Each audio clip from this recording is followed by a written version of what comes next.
스킵 열왕기하 이제 3장입니다. 일용할 양식에 담긴 영원한 양식이란 제목으로 열왕기하 3장을 살펴보겠습니다. 일용할 양식에 담긴 영원한 양식. 열왕기하 3장은 이제 모압 왕 메사의 반란과 그리고 남방 유다와 북방 이스라엘이 동맹을 맺어서 이제 그 모압의 반란을 진압하는 역사적 기록입니다. 그 전쟁을 기술하려는 것이 아니라 모압과의 전쟁은 엘리사의 역할 그리고 엘리사의 영향력을 드러내기 위한 배경으로 쓰여지고 있습니다. 그래서 엘리야 이후에 열왕기하 9장까지는 엘리야의 시대가 계속되어지고 있고, 그리고 그 엘리야의 시대에도 여전히 하나님은 역사하시고 또 엘리사에게 하나님이 영감이 임했다는 증거가 계속적으로 제공되어지고 있습니다. 그래서 모압과 북이스라엘의 전쟁이 아니라 모압과 이스라엘의 전쟁을 통해서 엘리사의 역할은 무엇이었는지를 우리가 살펴보게 되는 겁니다. 자, 1절부터 3절까지 한번 읽어보겠습니다. 1절부터 3절 시작. 유다의 여호사밧 왕 18째 해에 아합의 아들 여호람이 사마리아에서 이스라엘을 12해 동안 다스리니라. 그가 여호와 보시기에 악을 행하였으나 그의 부모와 같이 하지는 아니하였으니 이는 그가 그의 아버지가 만든 바알의 주상을 없이 하였습니다.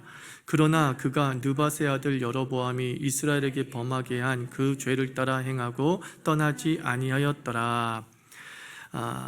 여호사밧과 요람에 대한 이야기가 나오고 있죠. 그래서 여호람은 누구냐면은 아합의 둘째 아들이다라고 생각하면 됩니다. 아합이 죽은 다음에 그의 아들 아하시야가 왕이 됐죠. 그리고 아하시야가 2년밖에 통치하지 못하고 죽게 되고 그 아하시야를 이어서 아하시야의 동생인 여호람이 그 왕위를 이어받게 됩니다. 역대하에서는 이 여호람이 요람이라고 하는 이름으로 또 소개되어지기도 합니다. 그런데 이 여호람이 초기에 아버지 아합과 그 형 아하시야의 그런 인생을 반면교사 삼았던 모양입니다. 그래서 미약하게나마 이제 종교개혁을 시행했던 거죠. 종교개혁을 실행했어요. 그러나 후기 평가와 그리고 엘리사의 그 부정평가를 통해서, 즉 오늘 읽은 3장 14절에 보면 엘리사가 여호람을 탐탁하지 않게 생각하는 것으로 봐서 그 여호람의 종교개혁은 이제 요식행위였던 것이죠. 아합과 아하시야가 비극적으로 죽은 모습을 보면서 이스라엘의 민심이 동요되고 그리고 돌아설 것을 두려워해서 야 봐라 우리가 그래도 여호와를 이제 바라보려고 하는 거다라고 하면서 그 민심을 수습하기 위한 일종의 요식행위로 종교개혁했다라는 것을 우리가 추측해 볼 수 있죠. 그래서 여호람은 여전히 반여호와 성격을 가지고 있었던 사람이다 이렇게 생각해야 됩니다.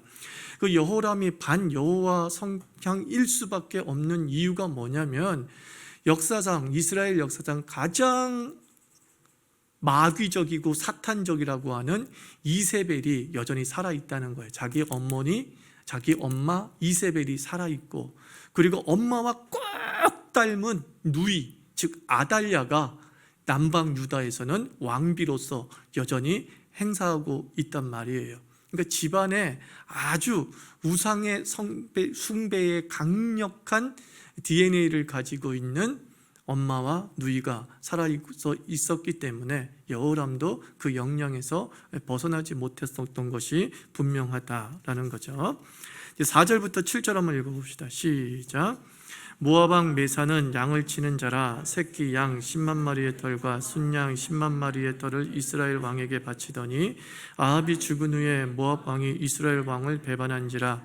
그때 여호람 왕이 사마리아에서 나가 온 이스라엘을 둘러보고 또 가서 유다의 왕 여호사밧에게 사신을 보내 이르되 모압 왕이 나를 배반하였으니 당신은 나와 함께 가서 모압을 치시겠느냐 하니 그가 이르되 내가 올라가리이다. 나는 당신과 같고 내 백성은 당신의 백성과 같고 내 말들도 당신의 말들과 같으니이다 하는지라.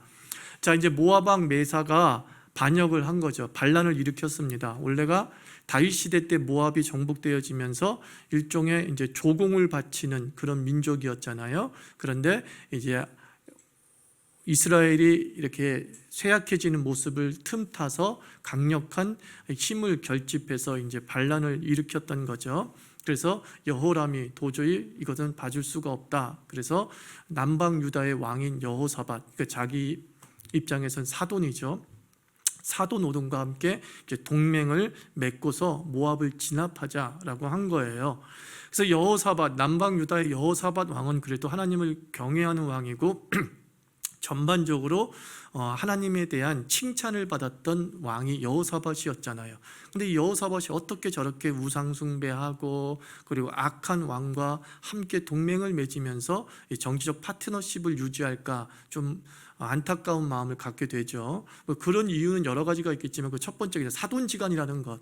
한 번 맺은 사돈지간이 끝까지 이제 발목을 잡는 거죠. 그죠? 발목을 잡아요. 그리고 또 하나의 이유는 뭐냐면은 남방 유다에게도 위협이 되었던 거죠. 단순히 북방 이스라엘에만 모압이 위협이 됐던 것이 아니라 남방 유다에도 실질적인 위협이 됐던 거죠. 그래서 우리가 우리가 한 민족인데 한 혈통인데 이 모압을 해결하자라고 하면서 동맹을 맺었다라고 생각하시면 됩니다.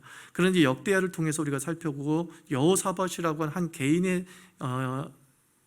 신앙과 우리 인생사를 통해서 본다면 여호사밧이 아합 가문과 연을 맺은 것은 참 일생일대의 실수입니다. 일생일대의 실수. 그것이 여호사밧을 끝까지 발목을 잡아요, 사실은요. 그 다음에 이제 8절부터 12절까지 한번 읽어봅니다. 시작.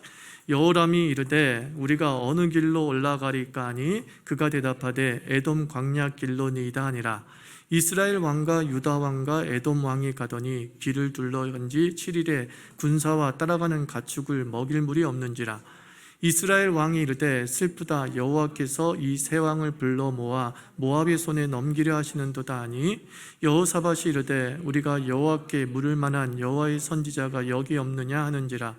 이스라엘 왕의 신하들 중에 한 사람이 대답하여 이르되 전에 엘리야의 손에 물을 붓던 사밧의 아들 엘리사가 여기 있나이다 하니 여호사밧이 이르되 여호와의 말씀이 그에게 있도다 하는지라. 이에 이스라엘 왕과 여호사밧과 에돔 왕이 그에게로 나아러 가니라 그랬어요. 자, 이제 에돔 지역을 통해서 이제 모압으로 진격하고자 합니다. 이제 북방 이스라엘과 남방 유다 거기에다가 에돔이 초창기에는 동맹의 역할을 했던 모양입니다. 그래서 자신들의 길로 모압을 쳐들어가라라고 해서 길을 제공하죠. 그래가지고 이제 진격을 하는 가운데 7일 만에 뭐가 떨어졌대요? 물이 떨어졌대요. 그러니까 병참 지원에 군수물자 지원에 이제 문제가 생긴 겁니다. 물이 부족하다는 것은 매우 심각한 문제예요. 아무리 병거가 강력하고 그리고 무기가 강력하다 할지라도 이 배고픈 병사는 전쟁을 못하는 거잖아요. 그죠? 그러니까 이제 물이 없으니까 전쟁도 못하고 그 자리에서 굶어 죽거나 목말라 죽거나 하는 위기가 발생하게 된 거죠. 그래서 역사학자들은 이 여호람의 군대와 여호사밧의 군대가 이제 급조된 군대가 아닌 정비된 정예 군대였다라고 분석하는 것이죠. 그런데 어떻게 되는 거예요? 7일이란 시간은 무엇이냐면은 그들의 예상보다 그들의 작전보다 길어졌다. 이것을 의미하는 거예요. 이들은 아마 3일, 4일 이 정도의 모든 전쟁이 끝날 거라고 다 작전을 세우고 움직였던 것이죠.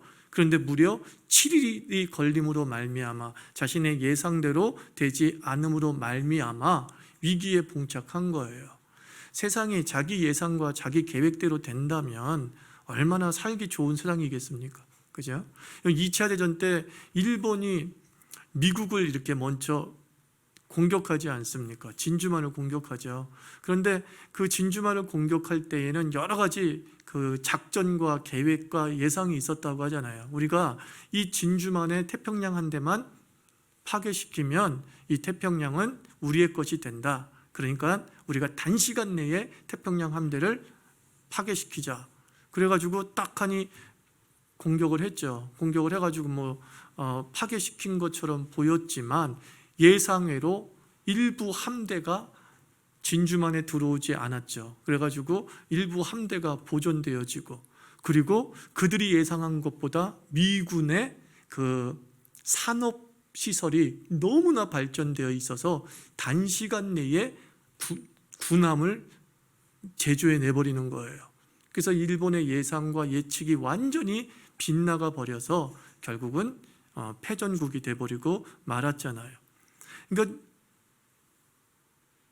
잠언서 16장 말씀이 기억을 해야 돼요. 사람이 그 길을 계획할지라도 그 걸음을 인도하시는 이는 하나님이라고 하고, 또 뭐래? 마음의 경영은 사람에게 있지만 그 응답은 누구에게 있다? 여호와에게 있다는 거예요. 우리의 계획과 우리의 작전과 우리의 모든 주도 면밀함도 그것이 하나님의 뜻이 아니라고 한다면 아무 의미가 없어지는 거예요. 그리고 하나님의 뜻대로 작전을 세우지 않으면 우리는 이런 난관에 봉착하게 되는 거죠. 우리가 지금 읽어봤지만 여호람과 여호사밧의 군대가 하나님에게 묻고 출발했습니까? 그냥 출발했습니까? 그냥 출발했다고요. 왜 그냥 출발했어요? 자신감이 있었다는 거예요. 우리는 상비군이 있다, 우리는 정예병이 있다, 우리는 훈련된 군인들이 있다, 에돔조차도 우리와 동맹을 맺고 있다, 그러므로 이길 수 있다. 그의 계획과 그의 작전은 매우 빈틈없이 훌륭했지만 그것이 하나님에게서부터 비롯된 것이 아니라고 한다면 우리는 그 난데없는 난관에 봉착하게 되는 거예요. 예상 못한 난관에 봉착하면서 그 여정이 길어지는 거죠. 내가 1년 안에 승부수를 띄울 거라고 싹 계획을 세웠어. 그런데 1년 안에 아무것도 이루지 못할 때가 많은 것, 그게 우리 인생사의 모습이죠. 여기서 이 여호람과 여호사밧을 한번 비교해 봅시다. 이런 문제에 봉착했을 때에 여호람의 반응과 그리고 여호사밧의 반응이 사뭇 달라요. 식수의 문제에 봉착했을 때 여호람은 어떻게 하느냐? 10절 말씀 다시 한번 읽어봅시다. 시작. 이스라엘 왕이 이르되 슬프다, 여호와께서 이 세 왕을 불러 모아 모압의 손에 넘기려 하시는도다 하니, 물이 없다, 식수가 없다라고 하는 그 문제 앞에서 여호람은 즉각적으로 부정의 생각을 여과 없이 즉시 표현하고 있는 거예요. 문제의 가볍고 무거움, 경중에 상관없이 문제만 발생하면 바로 기운이 다운되고 무기력해지는 사람의 전형이 여호람인 거예요. 문제만 발생하면 무조건 부정을 해요. 아유, 뭐야, 일할 만 안 나네. 아유, 예수 믿을 만 안 나네. 아유, 기도할 만 안 나네. 아유, 예배할 만 안 나네. 이게 감정이 문제 앞에 즉각적으로 부정으로 반응해요. 이 여호람이에요. 물 하나 없는 문제는 지도자쯤 됐으면 물이 없도다, 그러면 우리는 어찌할꼬 이래야 되는 거잖아요. 그런데 물이 없다? 그러니 우리는 죽었다. 이게 지도자의 입에서 나올 말이냐고요.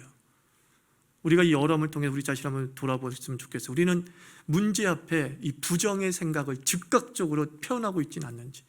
좀만 문제에 부딪히면 즉각적으로 무기력해지고, 좀만 문제가 발생하면 즉각 없이 의욕 싹 사라져버리고, 그죠? 그러니까 우리 크리스찬들은 좀 약간의 신앙적 포커페이스가 필요해요. 좋은 패가 들어와도 그 얼굴, 나쁜 패가 들어와도 그 얼굴이 좀 필요한데, 우리는 나쁜 패가 들어오면 찌그러지고 좋은 패가 들어오면 이러는 거예요. 그러니까 마귀가 갖고 놀기 너무 쉽죠. 쟤는 속이 다 보여, 내가 다 제 건 긁어 모을 수 있어, 이렇게 되는 거죠. 반면에 여호사밧은 어떤가요? 11절 보세요.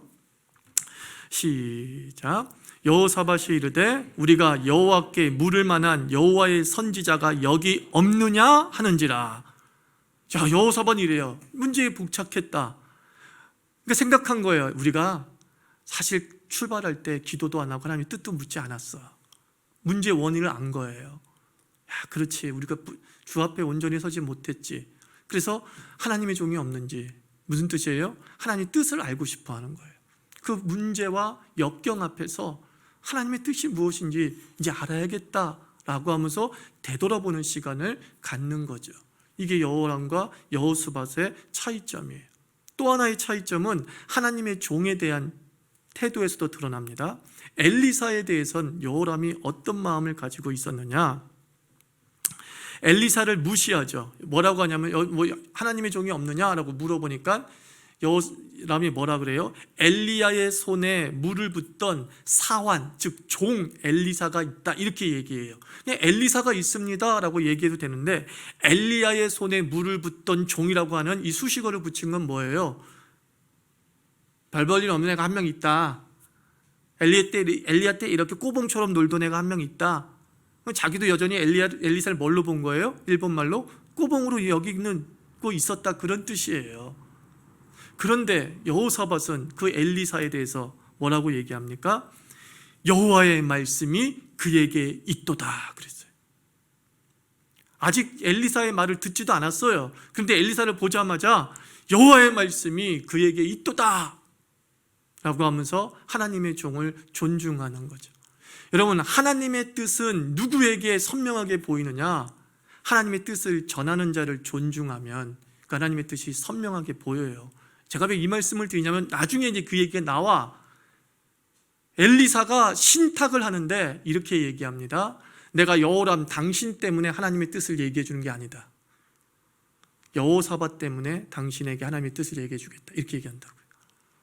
하나님을 존중하고 하나님의 종을 존중하는 그 사람 때문에 당신은 이 하나님의 뜻을 듣는 거다, 이 얘기를 하는 거죠. 그래서 우리가 힘들고 어려운 문제에 봉착했을 때 여호사밧처럼 하나님의 뜻을 다시 한번 알려고 애써야 되는 거예요.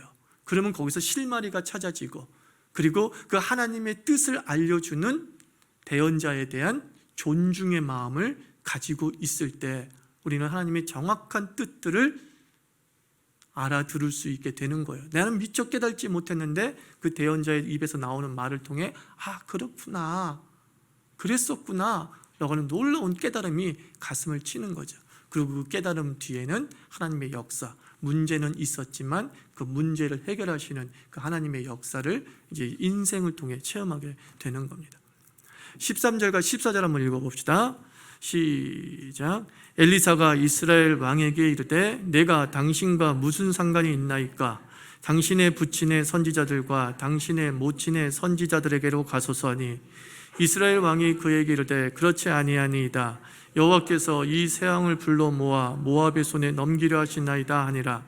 엘리사가 이르되 내가 섬기는 만군의 여호와께서 살아계심을 두고 맹세하노니, 내가 만일 유다의 왕 여호사밧의 얼굴을 봄이 아니면 그 앞에서 당신을 향하지도 아니하고 보지도 아니하였으리이다. 13절에서 뭐라 그래요? 엘리사가 아주 정색을 해버려요. 난 당신 꼴 보기도 싫어. 당신은 뭐 하나님을 존중하지도 않는 사람인데 뭐 새삼스럽게 지금에 와서 뭐 하나님의 뜻을 알려고 하는지 모르겠다. 난 정말 말해주고 싶지 않다. 아주 정색을 해요. 정색을 해요. 이런 모습을 보면서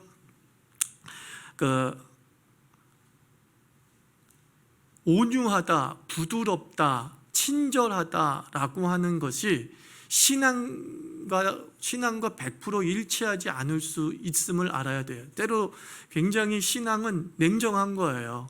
그래서 예수님도 그렇게 사랑이 많으시고 사람을 불쌍히 여겼지만 우상 숭배하고 다른 길로 가게 하고 하나님을 온전히 경외하지 못하는 바리새인이나 사두개인이나 기타 여러 사람들에게는 너무 독하게 말씀하잖아요. 독사의 자식들아 그러고, 회칠한 무덤 같은 아주 좀비 같은 인생. 이것이 예수님이 하나님의 신앙을 경멸하고 하나님에 대한 경외심이 부족한 자에게 보여주는 매우 냉정함이었어요. 엘리사도 마찬가지예요. 엘리사도 내가 주의 말씀을 전해야 될 사람들이 많고 많은데 내가 당신과 같이 하나님을 경멸하는 자에게조차도 이 시간을 내준다면 정말 다른 사람한테 갈 시간이 없지 않느냐, 아마 이런 뉘앙스도 담겨져 있는 거예요. 그래서 나는 정말 하나님의 말씀을 듣고자 하는데 사람한테 전하기에도 내가 바쁘고 나를 필요로 하는 사람이 많은데 네가 왕이라는 이유 하나만으로 지금 나를 오라가라 하면서 하나님의 뜻을 대언하라 마라 하느냐. 난 도저히 너 같은 애한테 전하고 싶지 않아. 근데 옆에 누가 있어요? 여호사밧이 있네. 그러니까 얘기합니다. 여호사밧의 얼굴 때문에 내가 얘기해 준다고. 여러분들도 주의 말씀을 옆 사람 덕에 들을 때도 있는 거예요. 이해되세요? 옆 사람 덕분에, 아버지 덕분에, 엄마 덕분에 어떤 하나님의 온전한 말씀을 들을 수 있어요. 그래서 저는 여러분들이 여호사밧 되기를 축원합니다. 그죠? 여러분이 어떤 이에겐 여호람이 되어버려가지고 네 옆에 여호람이 있어서 말하고 싶지 않아. 그러나 여러분들이 여호사밧이 돼서 너 때문에 너한테 얘기해 줄게. 이게 얼마나 큰 영광입니까? 그죠? 너희 집안에 여호사밧이 있지. 그 여호사밧 때문에 내가 너한테 얘기해 줄게. 내가 크고 비밀을 너한테 알려줄게. 여호사밧이 그런 역할을 감당했던 거예요. 그래서 이제 15절부터 19절까지는 엘리사의 신탁, 엘리사의 예언이 나오기 시작하는 거죠. 한번 읽어봅시다.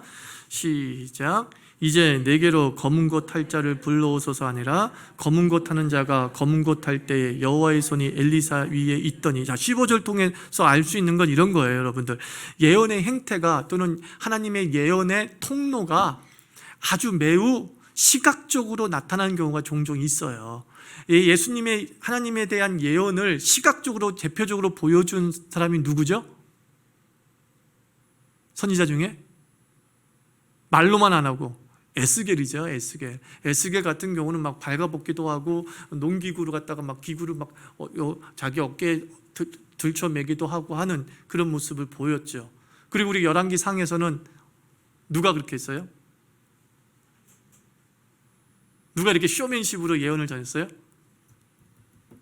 에? 엘리야? 있잖아요. 그 거짓 선지자 중에 한 사람.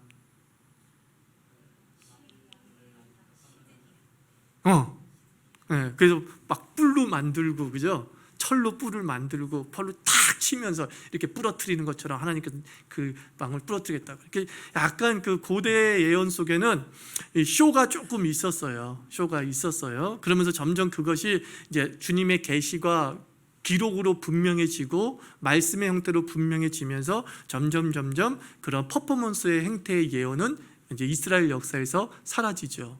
그래서 선지자들이 이제 이사야서부터 뭐 말라기까지의 선지자를 다른 말로 어떻게 표현하냐면은 문서 선지자다 이렇게 표현해요. 문서 선지자. 그들은 자신의 예언을 글의 형태로, 말의 형태로 나타냈다는 거죠. 근데 이제 문서 선지자 이전의 선지자에게서는 이러한 쇼맨십을 통한, 퍼포먼스를 통한 어떠한 그 예언을 전하는 행위들이 종종 있었다는 거예요. 종종 있었다. 그런데 그것이 점점 역사 속에서 숨어드는 거죠. 그러니까 이제 예를 들면 그런 거예요. 꿈과 환상을 통해서 좀 말씀해서 안 하세요? 말씀하시는 건 사실이에요. 사실이에요. 지금도 꿈과 환상을 통해 주께서 말씀하시는 건 사실이에요. 그런데 그 필요성이 하나님의 말씀이 문서화되어지고 계시로서 온전하게 전해지면서 그 필요성이 뭐예요? 줄어든 거예요. 굳이 그럴 필요가 없게 되는 거죠. 왜냐하면 이미 주님의 선명한 계시와 말씀이 주어졌기 때문에 그 성경과 그리고 신앙적 역사 속에서 하나님의 뜻을 우리는 선명하게 알 수 있기 때문인 거죠. 근데 지금은 다 어떻게 보면 모든 계시가 어떤 형태예요? 처음인 형태죠. 그죠? 처음인 형태야. 이전에 없던 것들이야. 이전에 없던 내용들이야. 그런 것들은 어떨 때는 꿈으로 나타나고 어떨 때는 환상으로 나타나고 어떨 때는 퍼포먼스로 표현되어지기도 하고, 그런데 그것을 옆에서 지켜보는 사람들이 바룩처럼, 예레미야 선지자의 서기관인 바룩처럼 기록하고 하면서 후대에게 물려주니까 이젠 더 이상 그러한 계시의 어떤 신비적 통로가 필요성이 점점 줄어들게 되었다. 이 얘기를 하고 싶은 거예요, 제가. 자, 그다음에 16절부터 19절 다시 읽어봐요. 시작. 그가 이르되 여호와의 말씀이 이 골짜기에 개천을 많이 발하하셨나이다. 여호와께서 이르기를 너희가 바람도 보지 못하고 비도 보지 못하되 이 골짜기에 물이 가득하여 너희와 너희 가축과 짐승이 마시리라 하셨나이다.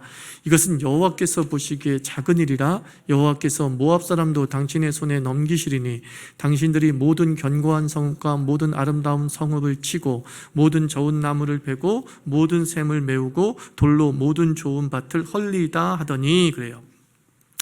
자, 이제 엘리사가 얘기합니다. 하나님께서 당신들을 이렇게 목말라 죽게 만드시지는 않을 겁니다. 이렇게 물을 주실 것입니다. 근데 물을 주시는데 당신들은 어떻게 해야 되냐면은 이 골짜기에 개천을, 그러니까 여기서 말하는 개천이라는 게 무슨 쫄쫄쫄 흘러가는 그런 수로를 이야기한다기보단 저수지 같은 개념으로 이해하는 게 좋겠어요. 그러니까 저수지를 많이 팔아. 그러니까 물이 고일 수 있는 웅덩이를 많이 팔아, 또는 넓게 팔아, 뭐 이런 뜻이겠죠. 그래서 곳곳에 이제 저수지를 팠던 모양이에요. 그래가지고 그 다음날 어떻게 했냐면 바람도 보지 못하고 비도 보지 못했는데 그 골짜기에 물이 가득했어요. 그러니까 그 비는 하나님께서 응답으로 주셨다는 것이 분명한 거죠. 비가 오려면 구름도 끼는 거고 바람도 불어야 되는 건데 그렇지 않은 현상 속에서도 그 저수지에 물이 가득 찼다는 거예요. 그 웅덩이물이 가득 찼다는 거예요. 하나님이 도와주실 것이다 라고 말씀하고, 그 다음에 두 번째로 더불어 이 물이 채워지는 것보다 더 쉽게 당신들은 모압의 군대와 싸워 이기게 될 것이다. 이제 이 얘기를 하나님께서 하고 있는 거죠. 자, 그런데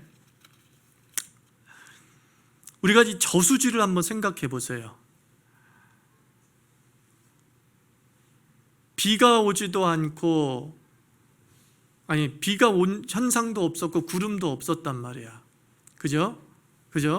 그런데 만약에 저수지가 없었다면 그 물은 어떻게 되겠어요? 다 없어지죠. 내리긴 내렸어. 예를 들면 비라도 하여튼 내리긴 내렸다고 칩시다. 비라도 내리라고 칩시다. 그런데 건조한 지역에서는 비가 내리면 어떻게 돼요?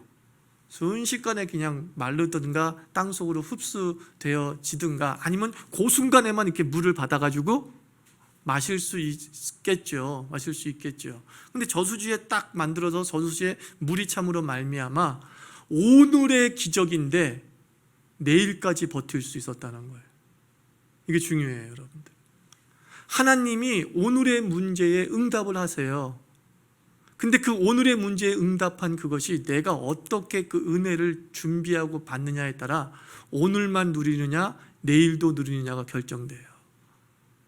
그러니까 여러분들도 하나님의 은혜의 저수지를 파야 돼요. 하나님이 은혜를 주십니다. 내가 지금 오늘 너무 배고파서 일용할 양식을 주십시오라고 기도해요. 그럼 주님은 분명 일용할 양식을 주실 거예요. 근데 내가 어떻게 하느냐에 따라서 그 일용할 양식이 내일의 양식도 될 수 있어요. 1년의 양식도 될 수 있다는 것을 성경이 가르쳐 주고 있죠. 더 중요한 것은 이 오늘의 기적이 내일의 문제를 푸는, 우리의 수건 사업을 푸는 하나님의 전략이 되기도 한다라는 것을 나중에 보여주죠. 20절 한번 읽어봅시다. 20절부터 23절 있습니다. 시작. 떼어 소재 드릴 때에 물이 에돔 쪽에서부터 흘러와 그 땅에 가득하였더라. 모압의 모든 사람은 왕들이 올라와서 자기를 치료한 다음을 듣고 갑옷 입을 만한 자로부터 그 이상이 다 모여 그 경계에 서 있더라. 아침에 모압 사람이 일찍 일어나서 해가 물에 비침으로 맞은편 물이 붉어 피와 같음을 보고 이르되 이는 피라, 틀림없이 저 왕들이 싸워 서로 죽인 것이로다. 모압 사람들아 이제 노력하러 가자 하고. 에돔이란 지역은, 에돔이란 뜻 자체가 불다라는 뜻이에요. 에서 알죠? 야곱의 형 에서의 후손들이 에돔이에요. 그러니까 불다라는 뜻을 가지고 있고, 지금도 에돔 지역은 지형이 붉어요. 산이 붉고 토양이 붉어요. 그래서 지질학자들은 철분 성분이 많이 들어가 있어서 붉다 이렇게 이야기를 하는 것이죠. 근데 보세요, 물에 저수지가, 넓은 저수지가 곳곳에 있는데 거기서 물이 쫙 찼어요. 근데 태양빛이 딱 올라와요. 아침에 태양은 붉어요, 어때요? 붉죠. 그 색깔도 붉은데 딱 그 붉은 태양이 에돔에 있는 산을 딱 때리니까 그 산 밑에 있던 저수지에 딱 반사되겠죠. 붉은 빛이 딱 반사되니까 멀리서 보니까 다 붉고 그것도 시뻘겋게 보이는 거야. 시뻘게 보이는 거야. 그러니까 모압 사람이 생각한 거예요. 야, 저기서 지네끼리 자중질환이 일어났나 봐. 얼마 전에 물이 떨어졌다고 해가지고 쟤네들이 막 그냥 서로가 좀 위기상에 처했던 모양인데 서로들을 전쟁 안 하겠다고 막 얘기하다가 여기서 빠져나가겠다고 얘기하다가 서로 자중질환이 일어났나 봐. 저거 핏빛이잖아 지금. 옳았구나. 지금이 쳐들어갈 기회다 라고 쳐들어갔는데 그만이야 준비된 이스라엘 병을 만나서 죽게 되었다는 거예요. 자, 핏빛으로 오해할 수밖에 없을 정도로 그 핏빛이 강하게 동편에서 보일 수 있었던 이유는 어디에 고인 물 때문이에요? 그렇죠. 오늘의 은혜를 담아놓은 그 저수지에 내일의 승리의 전략이 있었다는 거예요. 심령 막측하지 않습니까? 그러니까 여러분들이 하나님 배고파 죽겠어요. 오늘 밥을 주세요. 오늘 일자리를 주세요. 그랬단 말이에요. 그래서 밥을 주시고 일자리를 줘서 오늘 하루를 산 것처럼 보여졌는데 하나님이 주신 은혜에는 내일의 전략이 다 있었다는 거예요. 앞으로 이런 일이 벌어질 건데 오늘 받은 은혜를 네가 잘 간직하고 있으면 그것이 네 인생의 결정적 승리의 동인이 될 거야. 이 얘기 아니겠습니까? 그래서 여러분들 은혜를 잊지 마십시오. 여러분의 과거의 은혜 속에 오늘의 전략이 있을 수 있어요. 오늘의 은혜 속에 내일의 전략이 있을 수 있는 거예요. 그래서 잊지 말아야 되는 거예요. 받은 은혜는 잊지 말아야 되는 이유가 거기 있는 거예요. 우리 신앙의 저수지를 만들어서 그냥 오늘만 해결하면 끝이야 이러지 말고 그걸 고이 소중하게 간직하고 있으면 어느 순간 불현듯 그 어제의 은혜가 내 지금의 지혜가 돼서 그땐 그랬었지, 그러니까 이렇게 하면 되겠지 라고 하면서 사람들은 생각하지 못한 통찰력으로 문제를 해결하고 지혜를 보여줄 수 있는 거죠. 참 기가 막히지 않아요? 물 문제 해결해 주려는 것이 하나님의 의도가 아닌 거야. 물을 주셔요. 근데 그 물 속에 내일 일어날 전쟁의 답도 다 들어가 있는 거야. 지금의 목마름도 해결해 주시는 은혜에 내일의 전쟁에 어떻게 이겨야 될지에 대한 전략이 다 들어가 있어요. 그래서 하나님은 오늘 제목처럼 일용할 양식에 무엇을 담아요? 영원한 양식을 담으시는 분이에요. 오늘의 설교 말씀에 여러분의 평생의 양식이 담겨 있는 줄 믿습니다. 그 믿음으로 저수지에 잘 간직하자는 거예요. 자, 그래서 전쟁이 벌어졌어요. 24절부터 27절 읽어봅시다. 시작. 이스라엘 진에 이르니 이스라엘 사람이 일어나 모압 사람을 쳐서 그들 앞에서 도망하게 하고 그 지경에 들어가며 모압 사람을 치고 그 성읍들을 쳐서 헐고 각기 돌을 던져 모든 좋은 밭에 가득하게 하고 모든 샘을 메우고 모든 좋은 나무를 베고 길 하라레셀의 돈들을 남기고 물매꾼이 두루다니며 치니라. 모압 왕이 전세가 극렬하여 당하기 어려움을 보고 칼찬 군사 700명을 거느리고 돌파하여 지나서 에돔 왕에게로 가고자 하되 가지 못하고 자기 왕위를 이어 왕이 될 맏아들을 데려와 성위에서 번제를 드린지라. 이스라엘에게 크게 경노함이 임하매 그들이 떠나 각기 고국으로 돌아갔더라.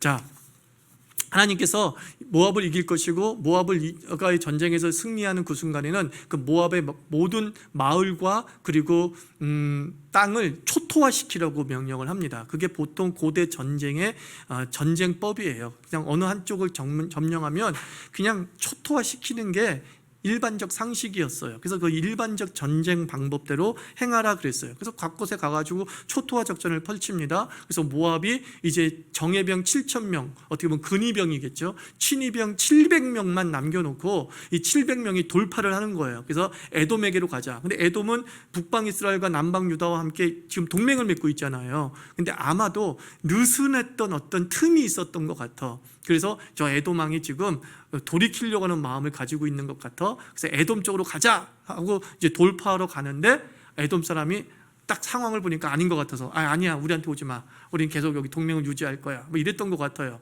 그러니까 이제 진퇴양난에 빠진 그 모압 왕이, 이제 모압은 무슨 신을 섬기고 있었냐면 그모스 신을 섬겼단 말이에요.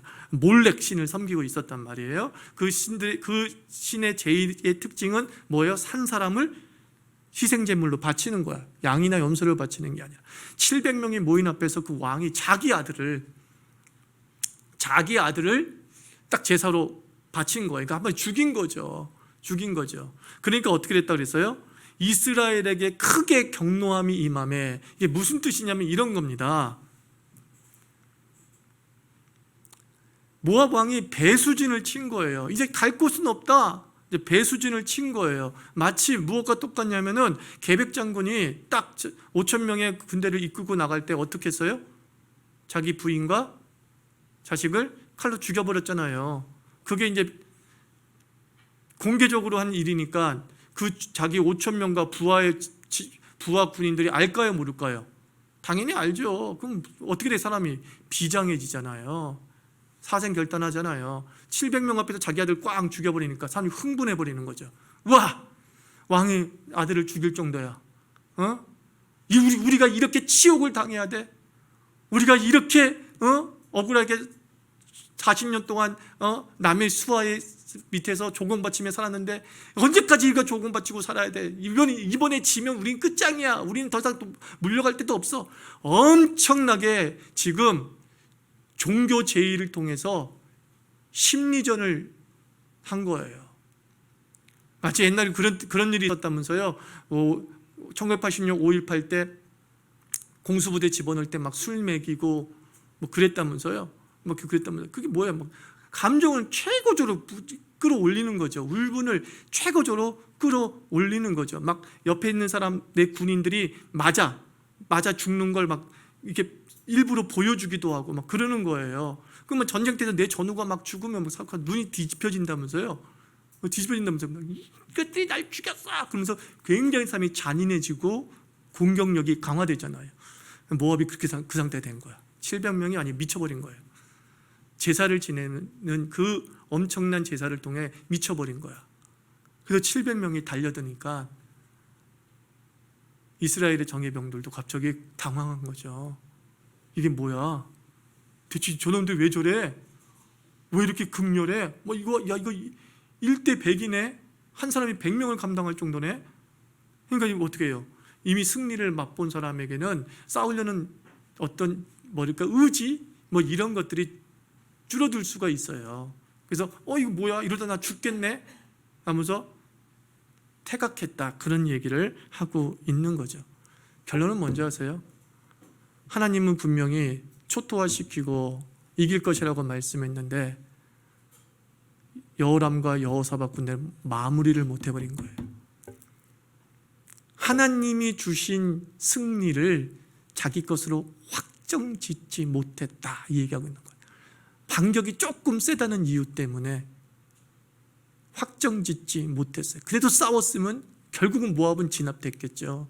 그런데 이거 뭐야, 이 정도면 됐어, 어느 정도 초토화시켰으니까 가자, 여운을 남기다가 끝난 거예요. 여러분들도 기도하다 보면 금식 기도를 3일째 하면 3일째가 제일 힘들고 7일 금식 기도하면 5일째가 제일 힘들죠. 예를 들면 그때 뭐예요? 좀 5일이나 했는데 하나님이 봐주시겠지, 그러면서 7일을 못 채우는 경우 있잖아요. 근데 이거 아세요, 여러분들? 작정하고 기도한 것은 못 채우면 아무 의미 없어요. 작정해서 기도한 건 채워야 돼요. 내가 이렇게 기도했다고 약속해서 시작한 기도나 어떤 신앙적 결단은 그것을 마무리해야지만 내 거 되는 거예요. 근데 이 이스라엘 백성이 마무리하지 못했어요. 여러분들 2020년도에는 마무리 잘 하십시오. 네? 작정기도 계획 다 1년에 한 번 있죠? 그거 확실하게 끝내십시오. 혹시 금식을 생각하시는 분들이 있으면 확실하게 끝내세요. 80% 된 걸 가지고 만족하지 마시고 확실하게 끝내세요. 그러면 하나님의 예언대로 100% 우리의 승리가 우리 것이 되죠. 뒤에 어떤 그 불행의 씨앗들을 우리가 완전히 끊어버릴 수 있다는 거죠. 그래서 마무리 못한 모습이 참 안타깝습니다. 그래서 이럴 때 생각나는 단어가 마무리죠.